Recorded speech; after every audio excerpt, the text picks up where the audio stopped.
அழகி அன்பு சேனலுக்கு உங்களை அன்புடன் வரவேற்கிறேன். இந்த வீடியோவில் என்ன பார்க்க போகிறோம்னா, ஜம்போ எறா வச்சு நம்ம ஒரு போண்டா செய்ய போகிறோம். வாங்க வீடியோக்குள்ளே போகலாம். இஞ்சி பூண்டு பேஸ்ட்டு, கார மிளகாய் தூள், உப்பு சேர்த்து ஒரு அரை மணி நேரம் இறால ஊற வச்ச பிறகு பொடி பொடியாக நறுக்கி வெங்காயம், கொத்தமல்லி, கருவேப்பிலை எல்லாம் சேர்த்து நல்லா ஊறட்ட தனியாக எடுத்து வச்சுருங்க.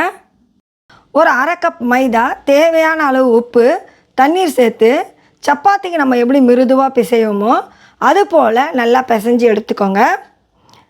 அது நல்லா ஒட்டாமல் இருக்கிறதுக்கு கொஞ்சம் எண்ணெயும் சேர்த்துக்கோங்க. நல்லா இந்த மாதிரி சாஃப்டாக வரணும். எவ்வளோ அழகாக கையில் ஒட்டாமல் வந்திருக்கு பாருங்கள். ஒரு 10 நிமிஷம் எடுத்து வச்சுருங்க.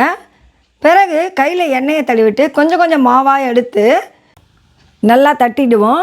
அது உள்ள நம்ம இறாலை வச்சு அழகாக மூடி எல்லாத்தையும் ரெடி பண்ணி வச்சுப்போம்.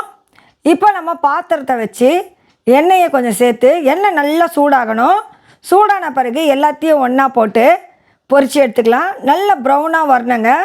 இப்போ எல்லாமே ரெடி ஆகிடுச்சு பாருங்கள். இந்த ஸ்டேஜில் எடுத்துட்டு நம்ம சுட சுட தான் இதை சாப்பிட்ணும். ஆறுனா நல்லா இருக்காது. இது மேலே நான் கொஞ்சம் வெங்காயமும் கொத்தமல்லி கருவேப்பிலையும் தூவிட்டேன். இதோட தக்காளி சட்னி சேர்த்து சாப்பிட்லாம், தேங்காய் சட்னி சாப்பிட்லாம். நான் டொமேட்டோ கெச்சப் சேர்த்துருக்கேன். ரொம்ப சூப்பராக இருந்தது.